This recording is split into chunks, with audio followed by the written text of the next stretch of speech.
Welcome back, everyone, to another episode of A Support. Today, we are not doing opinions, we are doing reality.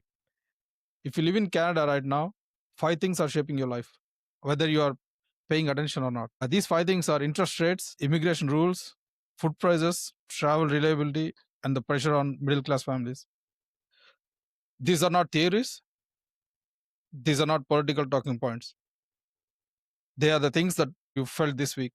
So, in this episode, we are breaking down the five hottest issues that's happening in Canada right now with data, debate, and no sugarcoating. Here are the topics we are going to cover in this episode. Why Bank of Canada paused rates, but Canadians feel no relief. Why Express Entry scores dropped to the lowest level since 2024, and why that's making people nervous. Why grocery prices did not come down even when the inflation is low or inflation cooled down. Why flying in Canada now feels unreliable and very expensive. And why the middle class is earning more now, but yet falling behind. By the end of this episode, you'll understand what's happening, not just what you've been told. The first topic of this episode is Bank of Canada rate hold. Why nothing feels better. If you look at the headlines that everyone saw today, the Bank of Canada held interest rates. And immediately the media word, they always say stability. But we want to challenge this right now and ask some questions. Like if things are so stable, why Canadians are more stressed than a year ago? If inflation is under control, why people are still choosing between savings and groceries? If the economy is resilient, why nobody is feeling resilient? So here is the uncomfortable truth. A rate hold is not relief. It's pause in the pain and not an end to it. Mortgage renewals are still resetting higher. Rent hasn't come down. Food prices hasn't come down, and insurance price hasn't come down. So today we are not asking what the bank did. We are asking whether monetary policy is still connected to the real life, or whether Canadians are being asked to observe the pressure quietly while institutions congratulate themselves. Let's ground this in facts first. The policy rate is sitting around 2.25%. Headline: inflation is close to target. On paper, this looks like a soft landing, but here is the disconnect. Mortgage renewals are still brutal. Rent hasn't come down. Food prices haven't reversed. Debt services costing or eating paychecks. So tonight we are not debating what the bank did, but we are debating about whether the monetary policy still works for real life. So Ajesh, I would first go with you. Let's start with this at a system level first. So with regards to what the Bank of Canada did today, with regards to interest rate, what does this rate hold actually signal, and what is your opinion on that action? Yeah, as per today, the Bank of Canada has announced that they have pulled the interest rate for like 2.5. So that was really a good sign. But it doesn't give us a happiness to everyone because we cannot trust the Canadian bank as of now, like Bank of Canada, because you see, like 3 years ago, they have promised saying that the interest rate at the time was 1.8. They said that this will be continuing and hold for a long time, but all of a sudden they changed and it was increased almost like more than 4 or 5% policy rate. And as per the prime rate, it will be costing like around 6.9 or something, almost 7 Yeah, interest rate. The every individual who were in the variable has been struggling and was paying like too much interest rate. But of course, this gives some certainty of to every individual. Okay, it was hold, not increased. So that was only the relief. Other than that, I think everyone is happy with the price because of the inflation and everything.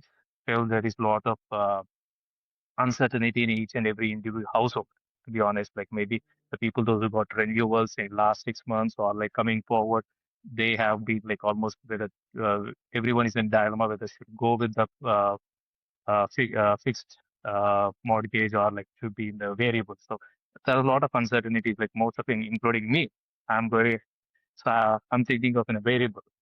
So I don't think a lot of people are happy about this, but they are just holding on. Like at least the price is at least hold rather than increasing.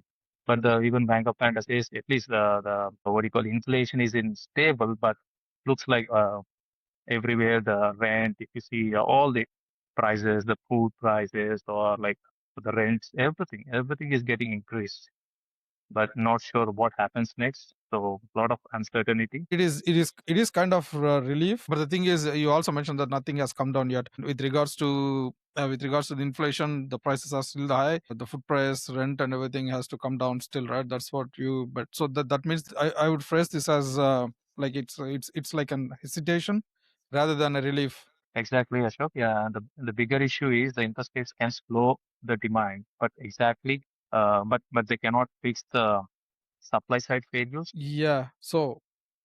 But I would want to question this in a different way for you. If we have to bring the same situation into real life, actually, let's bring this into your real life.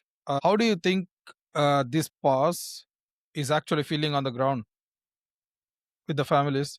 So for me, it feels meaningless. Let's say if you're renewing your mortgage this year, a pass makes no change. It is nothing for you. Your payment still jumps. Your stress doesn't have a pass. And if you are not a owner of or a landlord of a home, assuming you are a renter, you really don't care about the policy rates, right? All I'm being worried about is what would be the increase in the rent if there is going to be an increase in the policy rate. Will there be a decrease in rent if it is going to be a decrease in the policy rate? I don't think that is happening. Even if it is going to be a hold on the policy rate, which happened this time, even I know that doesn't mean anything for a renter. You will really care about only the rent. Now consider a family, and not as an individual or not as an owner. But if you think yourself as a, like, no, I know if we as a family, right? We don't usually care about the CPI baskets. All I care about is the grocery bill.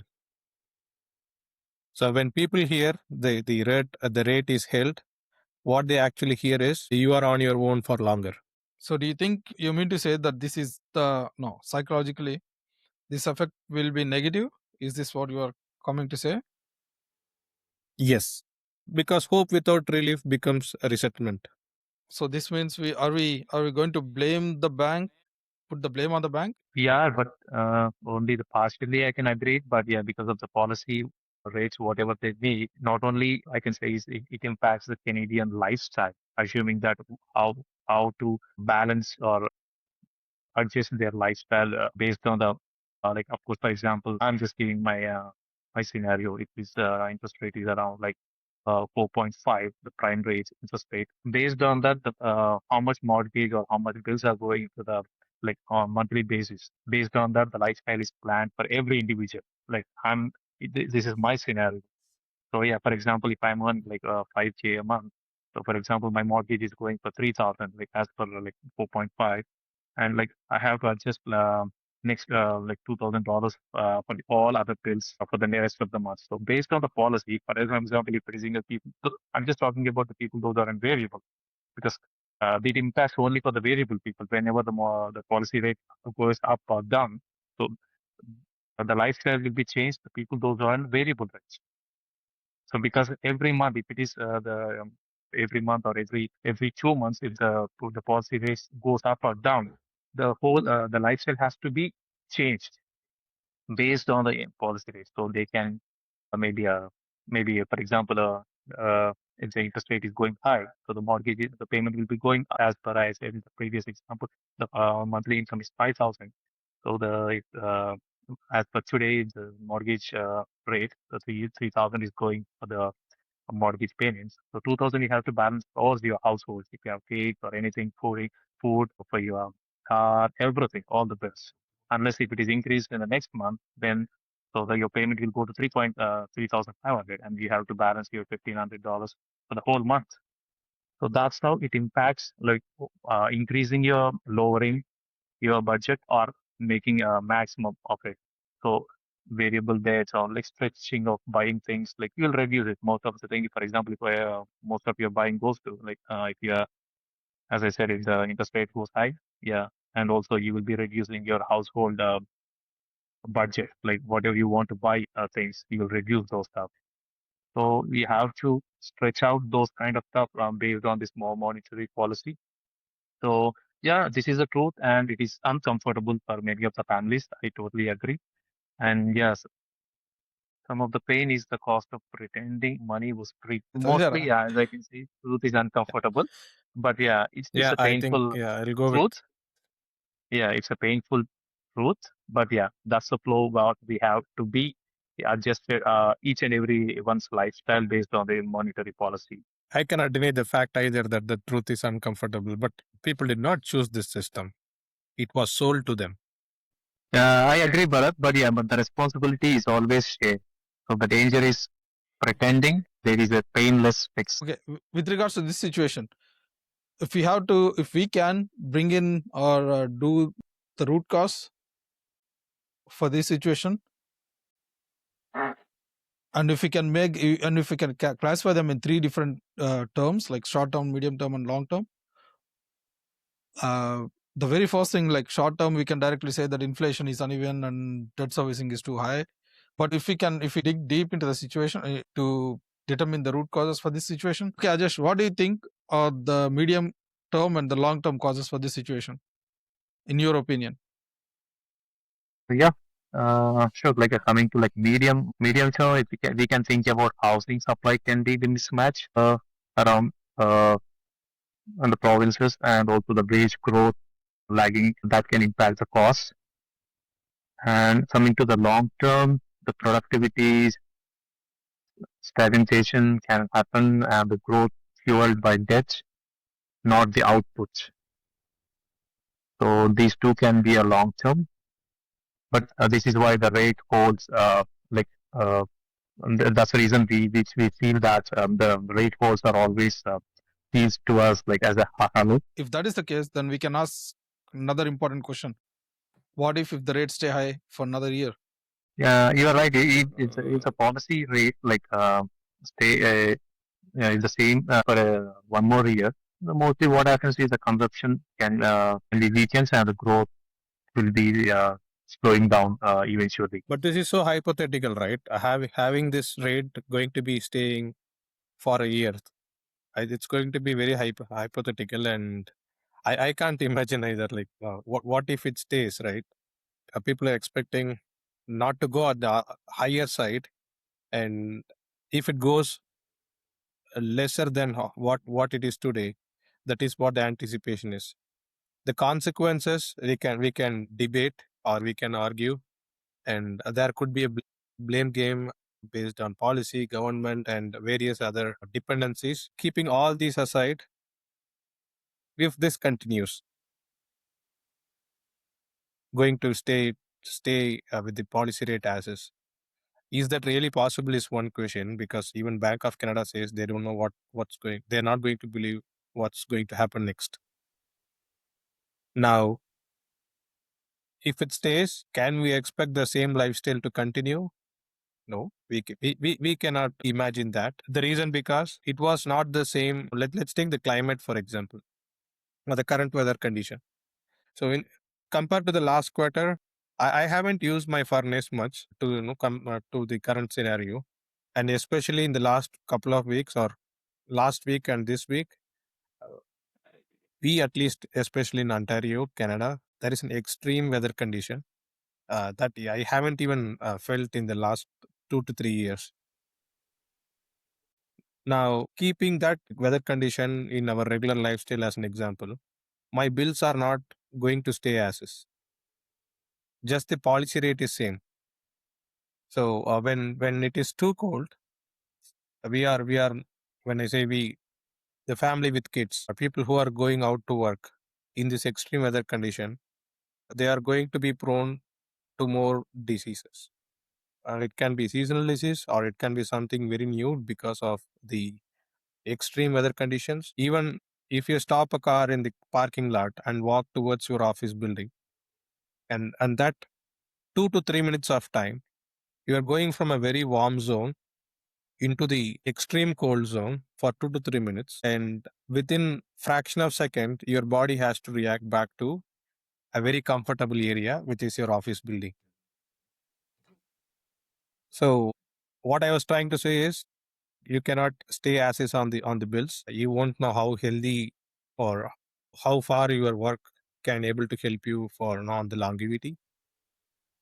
And this is where the families were really need to think in the aspect of how well they can plan and efficiently use their hard earned money in terms of saving, and make sure if there is going to be an increase in the interest rate, how well it is going to help them, because if I'm struggling today to pay what my mortgage is, if it stays as is, the struggle is going to be almost same, provided if everything in and around, which is a dependency for to run a family, have no extreme conditions of having a surprises.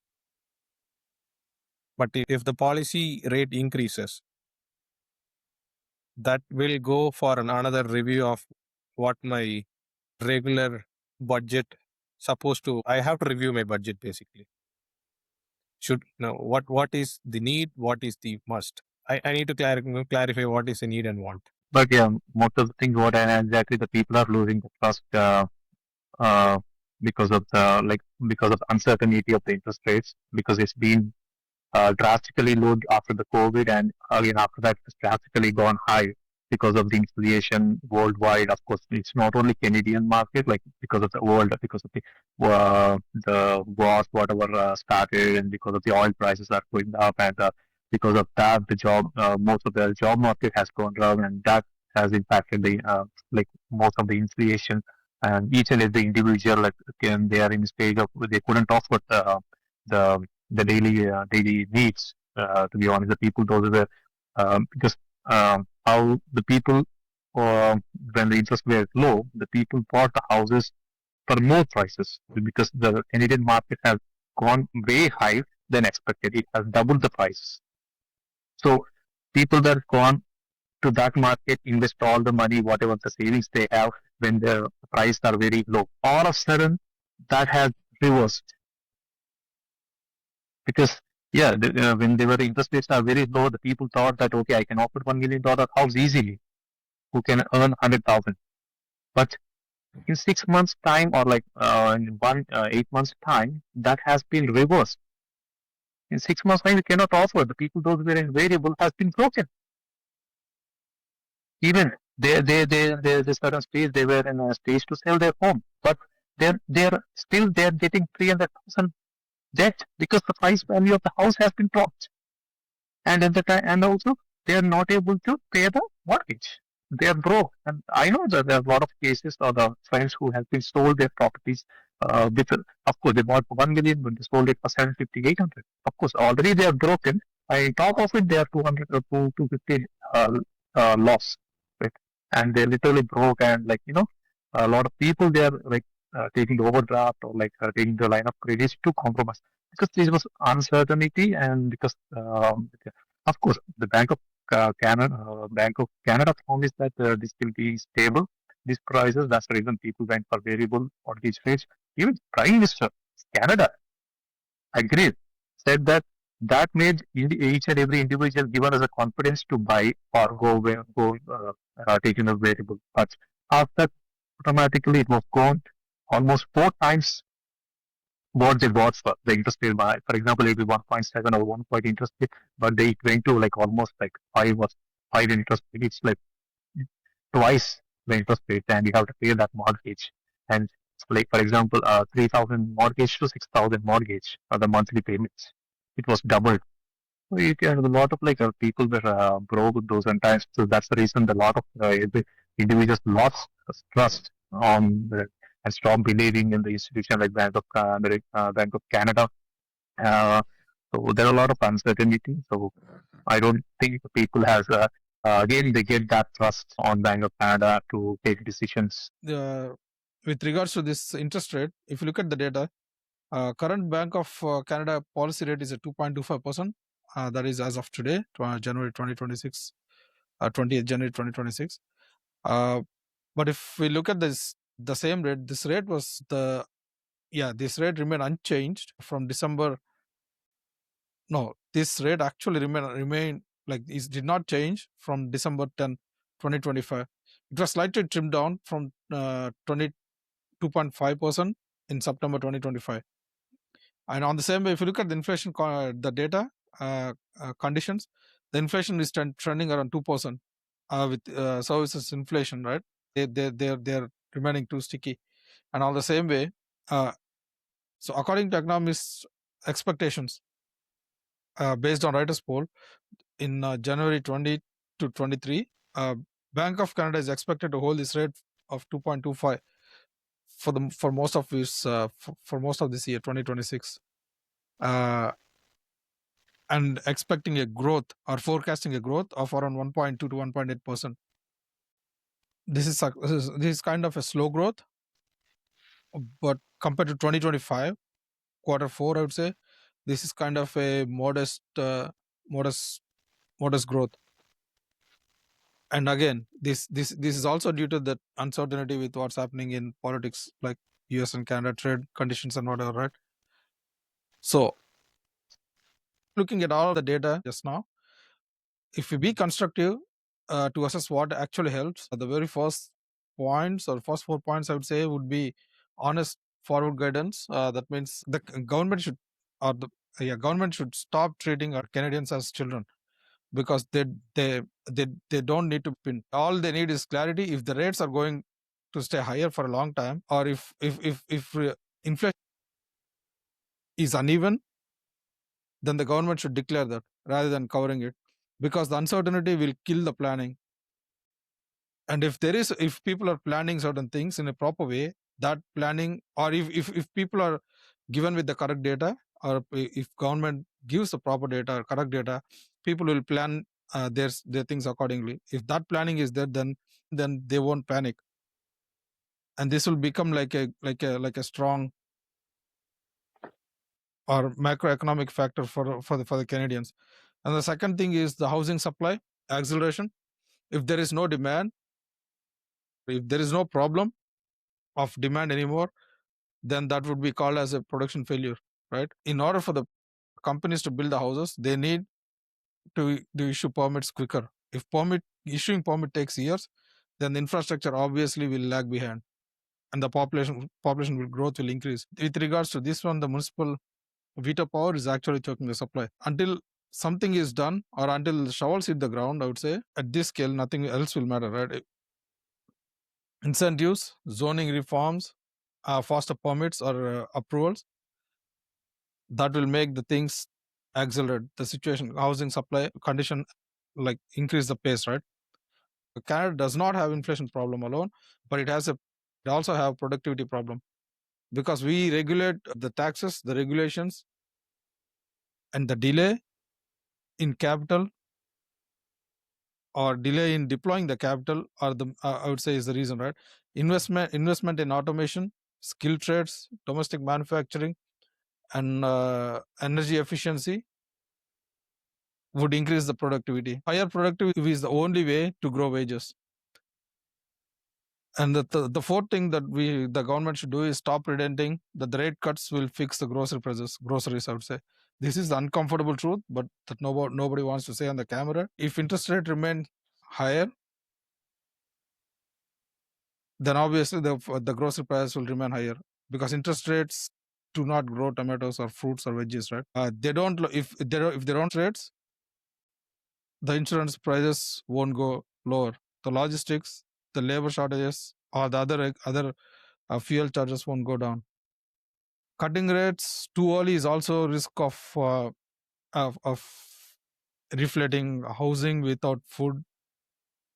Like it's kind of a double-edged sword. But cutting rates too early also risks reinflating housing without fixing food supply, energy and services inflation. Yeah. After me elaborating so much time, Bharat, what do you think is the action that need to be taken, in your opinion? See, if the rates were a solution, the economy would already be fixed, right? In my opinion, or in a general opinion, I would say interest rates are being treated like a magic button. But they are not a solution, they are just a tool. Real economic change come from a policy, productivity, and leadership. What do you think, Ajesh? In your opinion, is the action that need to be taken? So I believe the Canadians need a clarity on what exactly on what we discussed about regarding the honesty, forward guidance, and supply acceleration, productivity, investments. So clearly, maybe as each and every individual Canadian is expecting clear clarity on what they are going to do this to benefit of each and every individual. So that's what I'm. Yeah, so that's what I was trying to explain. It that Canadians government should stop treating Canadians as children. True. That is the exact same thing I was telling. Because there should be clarity in the information that the government release. If the rates are going to stay higher for a longer time, then government should say it. If the inflation relief is not even uneven or will be uneven, then the government should say it.